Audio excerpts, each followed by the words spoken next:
Halo teman-teman semua, kita berjumpa kembali. Kita lanjutkan lagi ya latihan soal SKB CPNS, dan teman-teman yang belum tes bisa latihan soal di sini ya, sambil mencari referensi lain tentunya. Oke, kita lanjut. Kemarin kita sampai nomor 20 ya latihan soalnya. Ini kita lanjut lagi nomor 21. Jenis cuti yang tidak dapat diambil oleh P3K adalah A. Cuti tahunan, B. Cuti sakit, C. Cuti melahirkan, D. Cuti bersama, E. Cuti karena alasan penting.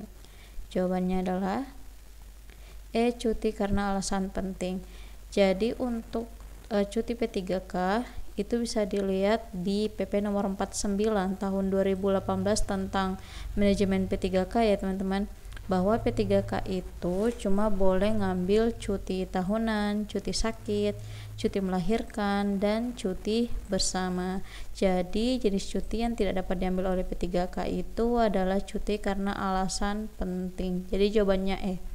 Nah, yang boleh mengambil cuti karena alasan penting ini adalah PNS. Untuk melihat jenis-jenis cuti yang bisa diambil oleh PNS, teman-teman bisa lihat di PP nomor 11 tahun 2017, di mana PNS itu boleh mengambil cuti tahunan, cuti besar, cuti sakit, cuti melahirkan, cuti karena alasan penting, cuti bersama, dan cuti di luar tanggungan negara. Jadi jenis cuti yang boleh diambil P3K dan PNS itu berbeda ya teman-teman. Nah, jadi kita kembali lagi ke soal. Di sini jawabannya E, cuti karena alasan penting. Oke, kita lanjut nomor 22.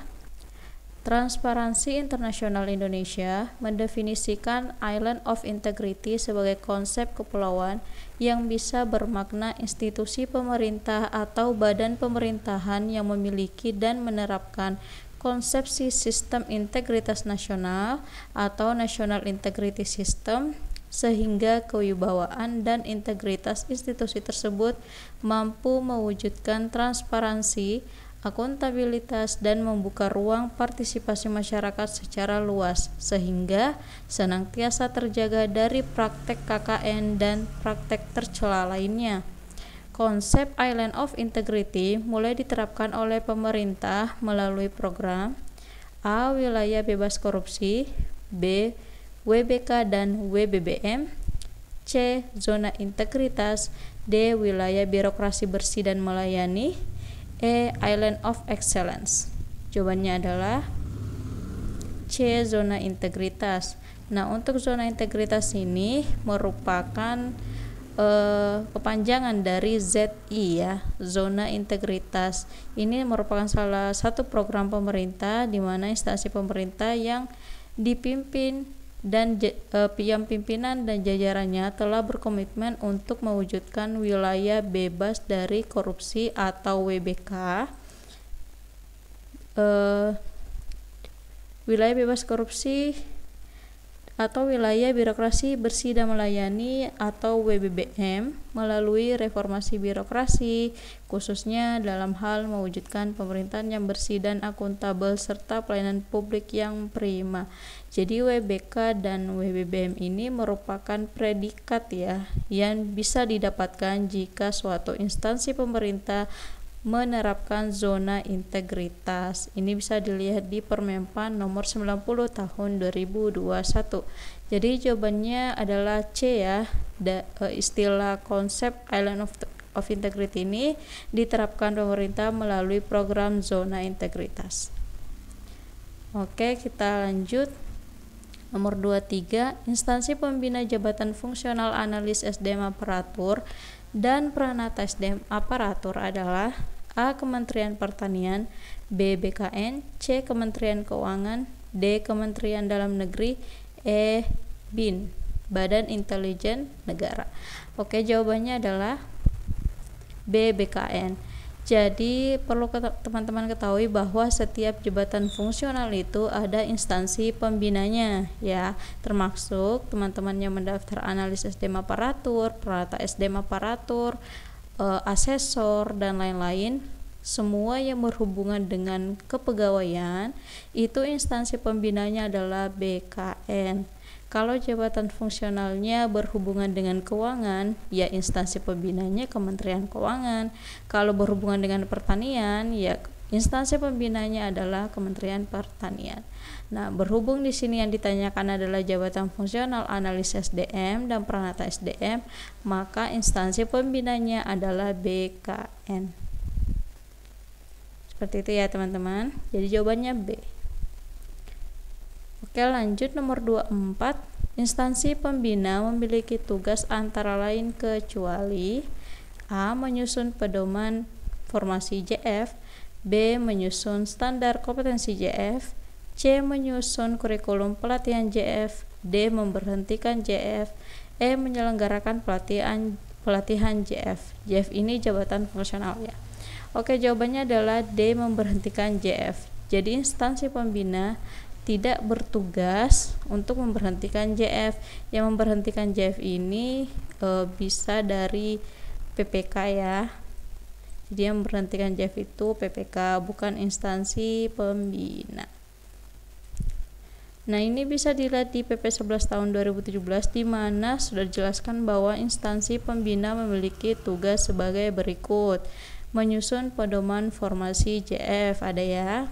Kemudian menyusun standar kompetensi JF, menyusun petunjuk pelaksanaan dan petunjuk teknis, menyusun standar kualitas hasil kerja dan pedoman penilaian kualitas hasil kerja pejabat fungsional, menyusun pedoman penulisan karya tulis atau karya ilmiah yang bersifat inovatif di bidang tugas JF, menyusun kurikulum pelatihan, kemudian menyelenggarakan pelatihan, membina penyelenggaraan pelatihan, menyelenggarakan uji kompetensi, menganalisis kebutuhan pelatihan fungsional, melakukan sosialisasi, mengembangkan sistem, memfasilitasi pelaksanaan tugas pokok, dan lain-lain. Itu bisa teman-teman baca di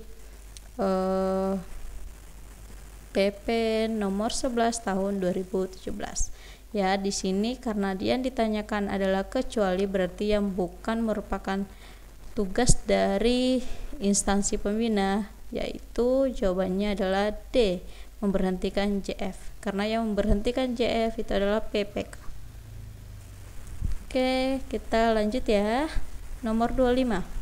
Lembaga yang berfungsi mengawasi pelaksanaan sistem merit dalam kebijakan dan manajemen ASN pada instansi pemerintah adalah A. BKN, B. Komisi ASN, C. Korpri, D. Kemendagri, E. LAN. Jawabannya adalah B. Komisi ASN. Nah, jadi teman-teman bisa lihat ya, di Undang-Undang Nomor 5 Tahun 2014 itu ada yang namanya KASN. KASN ini adalah Komisi ASN. Nah, KASN ini berfungsi mengawasi pelaksanaan norma dasar, kode etik, dan kode perilaku ASN, serta penerapan sistem merit dalam kebijakan dan manajemen ASN pada instansi pemerintah. Yang dimaksud sistem merit ini di mana penerapan norma dasar, kode etik, dan kode perilaku ASN itu serta kebijakan dan manajemen ASN itu harus tidak memandang suku, agama, dan ras. Nah, itu yang dimaksud sistem merit. Jadi semua adil ya, karena kan kita tahu Indonesia ini berbagai macam suku, agama. Nah, itu nggak boleh, kebijakan dan manajemen ASN ini tidak boleh memandang itu. Nah, itulah yang dimaksud sistem merit. Sistem merit ini juga ada peraturannya teman-teman, nanti teman-teman bisa cari sendiri. Nah, untuk ke ASN ini tugasnya menjaga netralitas pegawai ASN, melakukan pengawasan atas pembinaan profesi ASN, kemudian melaporkan pengawasan dan evaluasi pelaksanaan kebijakan. Maaf, bablas. Oke. Jadi ini adalah tugas-tugas ASN ya, ada 3 ya. Nah, jadi sini lembaga yang berfungsi mengawasi pelaksanaan sistem merit adalah Komisi ASN ya teman-teman. Jadi jawabannya B. Tapi kalau sekarang itu KSN ini sepertinya sudah mau dihapuskan ya. Saya belum update peraturan terbarunya. Jadi KSN ini rencananya mau digabung ke Kemendagri. Ya, coba teman-teman cari beritanya deh. Tapi karena di kisi-kisi undang-undang yang dipelajari itu masih undang-undang lama, Undang-Undang Nomor 5 Tahun 2014, maka tidak ada salahnya teman-teman tahu bahwa salah satu lembaga pemerintahan itu ada yang namanya KASN, ya, atau Komisi ASN. Oke ya. Oke, kita lanjut. Nomor 26, lembaga yang bertugas melakukan pembinaan dan penyelenggaraan pendidikan dan pelatihan pegawai ASN berbasis kompetensi adalah A. BKN, B. Komisi ASN, C. Korpri, D. Kemendagri, E. LAN. Jawabannya adalah E. LAN.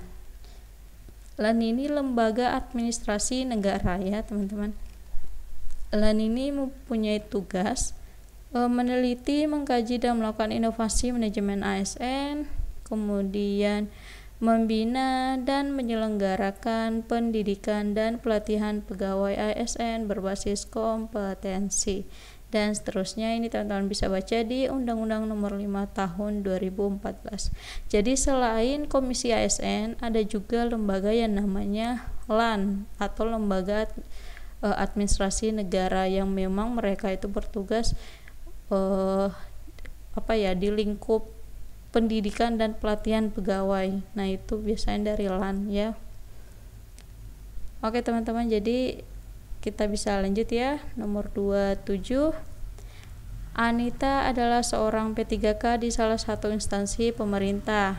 Anita sudah bekerja sebagai P3K selama 3 bulan. Selama bekerja, Anita selalu mendapatkan bimbingan dari pegawai lama. Suatu hari, ketika Anita sedang mengerjakan tugas dari atasannya, kakaknya tiba-tiba menelpon dan memberitahu bahwa ayah Anita meninggal dunia. Anita pun memutuskan untuk mengambil cuti untuk mengurus pemakaman ayahnya. Lama cuti yang dapat diambil oleh Anita adalah A. 3 hari, B. 6 hari, C. 12 hari, D. 18 hari, E. 24 hari. Jawabannya adalah B. 6 hari. Kita bisa lihat di Peraturan BKN Nomor 7 Tahun 2022, di mana P3K itu hanya dapat mengambil 4 jenis cuti ya teman-teman.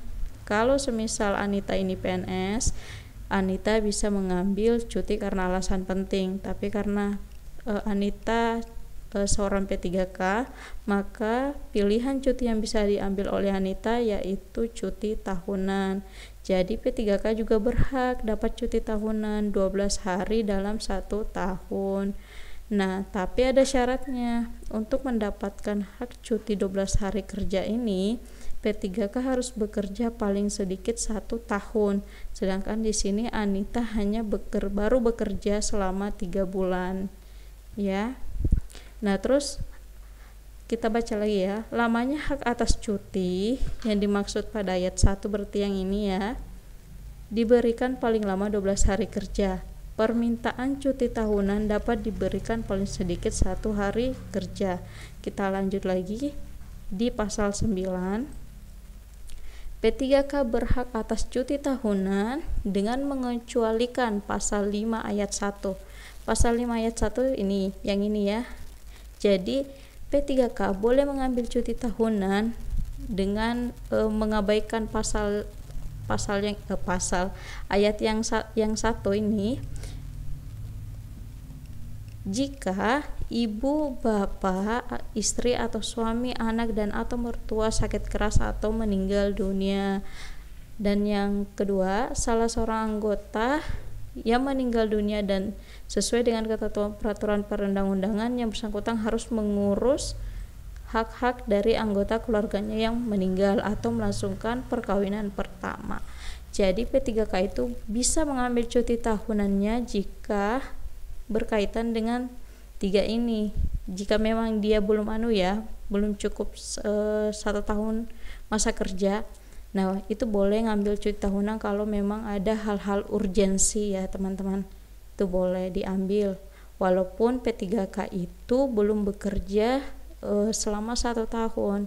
Nah, kalau P3K-nya sudah bekerja minimal 1 tahun atau lebih dari 1 tahun ya, nah itu bisa langsung mengambil cuti tahunan selama 12 hari kerja.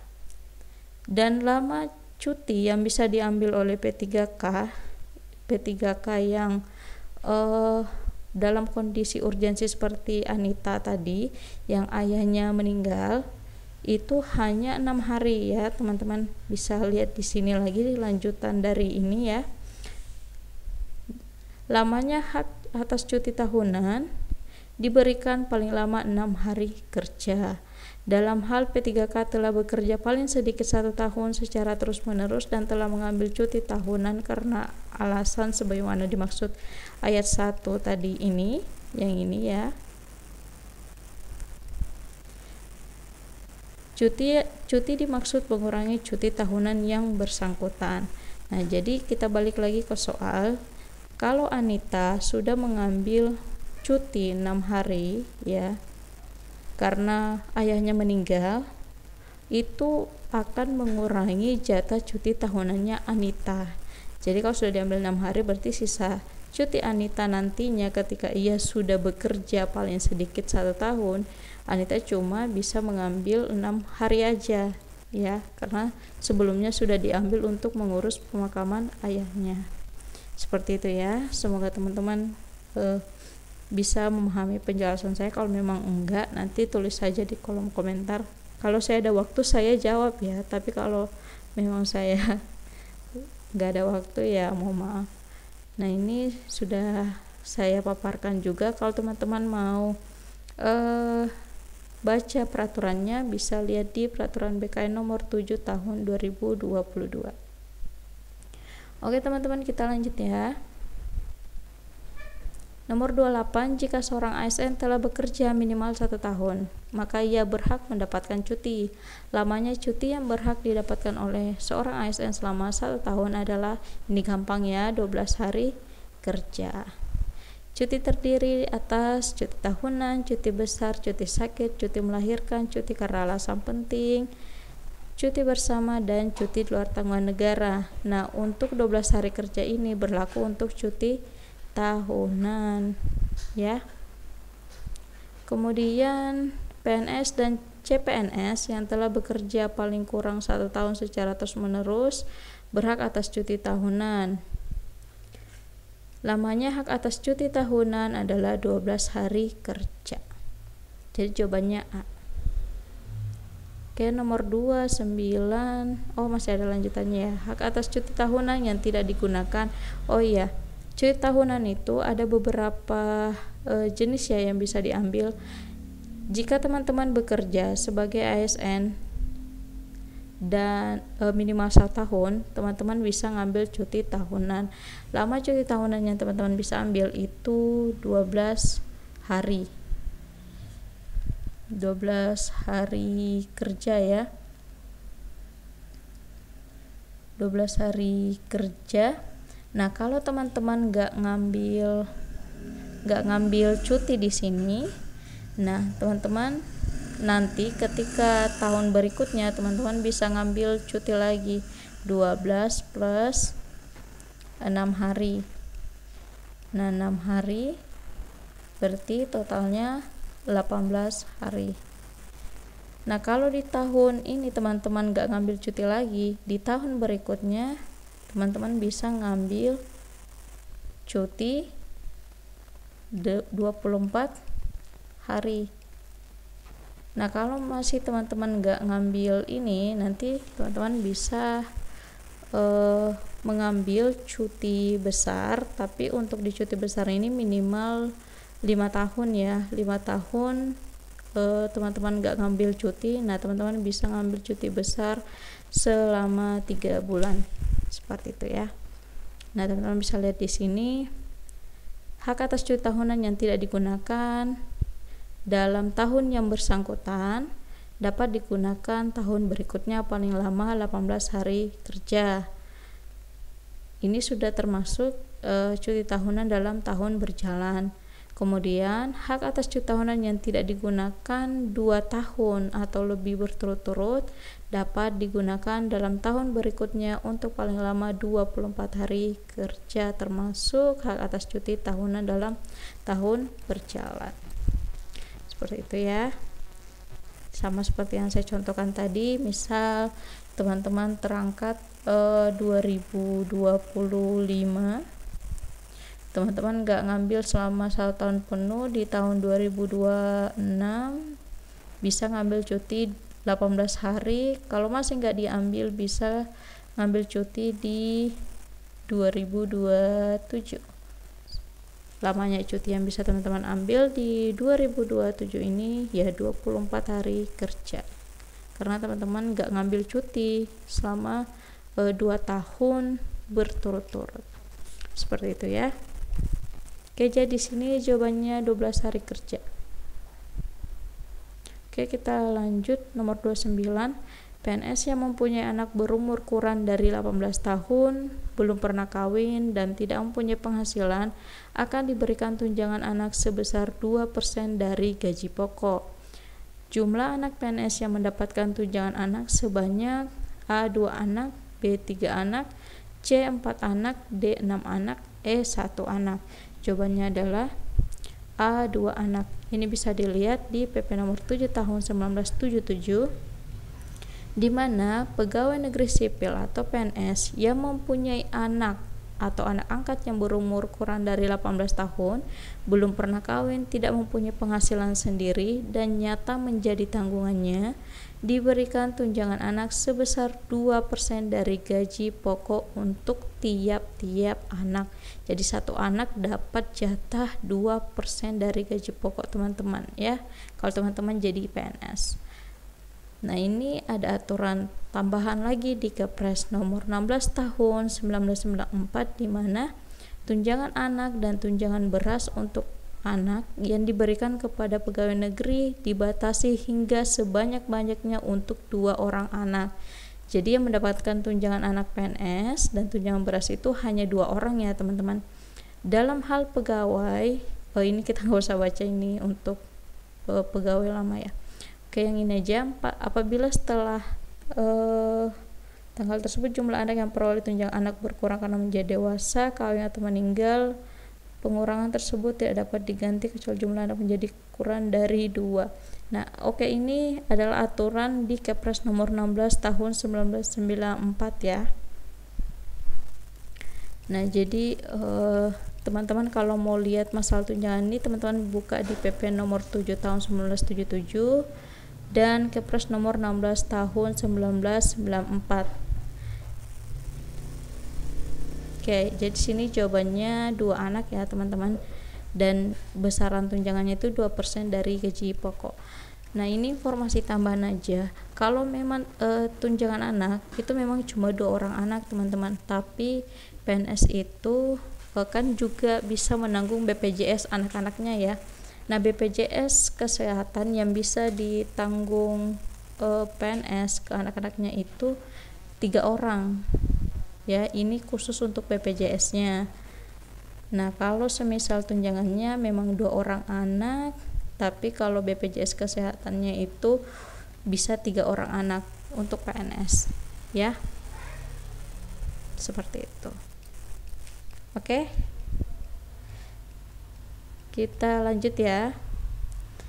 Nomor 30, Kinang merupakan PNS ASDMA ahli pertama. Kinang mendapatkan predikat sangat kurang dalam evaluasi kinerjanya. Besaran persentase yang didapatkan Kinang jika ia ingin mengkonversi predikat kinerjanya menjadi angka kredit adalah A 150%, B 100%, C 75%, D 50%, E 25%. Jawabannya adalah E 25%. Ini teman-teman bisa lihat di tabel konversi kinerja tahunan menjadi angka kredit yang sudah saya tampilkan berulang-ulang ya. Nah, di sini ada jenjang keahlian, keterampilan, tinggal disesuaikan aja. Kalau Kinang ini adalah ahli pertama, berarti kita lihat di kolomnya keahlian ya. Ahli pertama itu koefisiennya 12,5, predikatnya sangat kurang, maka persentase yang didapatkan itu adalah 25% ya. Nah, jika predikat yang didapatkan Kinang itu sangat kurang teman-teman, berarti angka kredit Kinang berapa? 3,5 ya. Nah, ini bisa dilihat di sini kalau kita konversi predikat kinerjanya ke angka kredit. Nah, predikatnya itu sangat kurang tadi ya, persentasenya itu 25%, koefisien per tahunnya itu 12,5 karena Kinang itu ahli pertama. Ini tinggal dikalikan aja, maka hasilnya ini. Ya. Jadi perhitungan angka kredit sekarang itu seperti itu teman-teman. Jadi tinggal ngambil predikat dari SKP aja jadilah angka kredit. Berbeda sama tahun sebelumnya ya, waktu saya itu sempat masih dapat sih setahun. Jadi angka kredit itu benar-benar sangat sulit ya didapatkan karena dia menghitung angka kredit per tugas gitu nah. Ya. Oke, kita lanjut ya. Nomor 31. Saya kelebihan bikin soalnya. Ini bonus ya, satu soal. Nomor 31, Rani adalah PNS di salah satu kementerian. Kinerja Rani di instansinya selalu memenuhi ekspektasi pimpinannya. Bahkan tahun ini Rani berhasil melaksanakan pekerjaannya di atas ekspektasi pimpinannya. Namun setelah mengikuti asesmen, Rani masuk kategori PNS yang memiliki potensial menengah. Jika Anda sebagai ASDMA di kementerian tempat Rani bekerja, rekomendasi apa yang akan Anda berikan kepada Rani? A. Dipromosikan, B. Diberikan penghargaan, C. Konseling kinerja, D. Tugas belajar, E. Penempatan yang sesuai. Jawabannya adalah D. Tugas belajar. Nah, ini rekomendasinya dari mana? Dari Permenpan nomor 3 tahun 2020 tentang manajemen talenta. Kandidat talenta berasal dari ASN, baik internal maupun eksternal instansi termasuk CPNS dan P3K. Jadi bukan hanya PNS yang bisa melakukan pengembangan kompetensi, tapi P3K juga. Terhadap kandidat talenta, dilakukan identifikasi, penilaian, dan pemetaan talenta melalui pemeringkatan kinerja dalam kategori status kinerja yang terdiri dari di atas ekspektasi, sesuai ekspektasi, dan di bawah ekspektasi, dan peningkatan dan penentuan tingkatan potensial di dalam kategori tinggi, menengah, dan rendah melalui assessment center, uji kompetensi, rekam jejak jabatan, dan atau pertimbangan lain sesuai kebutuhan instansi atau nasional. Jadi untuk memetakan potensi PNS dan P3K itu bisa dipetakan lewat kotak manajemen talenta atau talent management box, di mana yang diukur itu adalah kinerjanya dan potensialnya. Nah, untuk kinerjanya itu terbagi 3, di bawah ekspektasi, sesuai ekspektasi, di atas ekspektasi. Potensialnya terbagi 3 juga, ada rendah, menengah, tinggi. Nah, kita lihat di setiap kotaknya ini sudah dipadukan.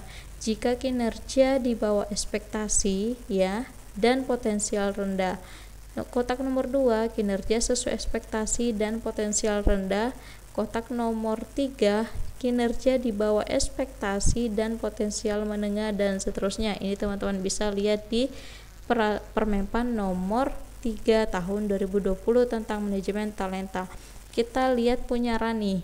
Rani ini memiliki bisa mencapai ekspektasi pimpinannya di atas ya. Di atas ekspektasi pimpinannya. Nah, kita lihat di kotak di atas ekspektasi pimpinannya, berarti posisi Rani di sini ya, di atas ekspektasi pimpinannya. Kemudian setelah dilakukan asesmen, Rani masuk kategori yang memiliki potensial menengah. Oke, kita cari potensial menengah yang ini ya. Potensialnya menengah berarti dia masuk di kotak nomor 7, di mana kinerja di atas ekspektasi dan potensial menengah. Apa rekomendasinya ketika seorang PNS masuk di kategori kotak 7? Itu ada di lampiran selanjutnya. Kotak 7 bisa lihat di sini, kinerja di atas ekspektasi dan potensial menengah. Rekomendasinya adalah 1. Dipertahankan, 2. Masuk kelompok rencana suksesi instansi, 3. Rotasi atau pengayaan jabatan, 4 pengembangan kompetensi, 5 tugas belajar. Jadi salah satu pengembangan kompetensi yang dapat direkomendasikan ke Rani itu adalah tugas belajar. Jadi jawabannya D. Oke ya, ini soal terakhir. Oke, sudah ya. Oke teman-teman, mungkin itu yang bisa saya sampaikan kepada teman-teman semua. Semoga bisa membantu. Saya mohon maaf jika saya ada salah-salah kata dalam penyampaian. Sampai jumpa di video selanjutnya.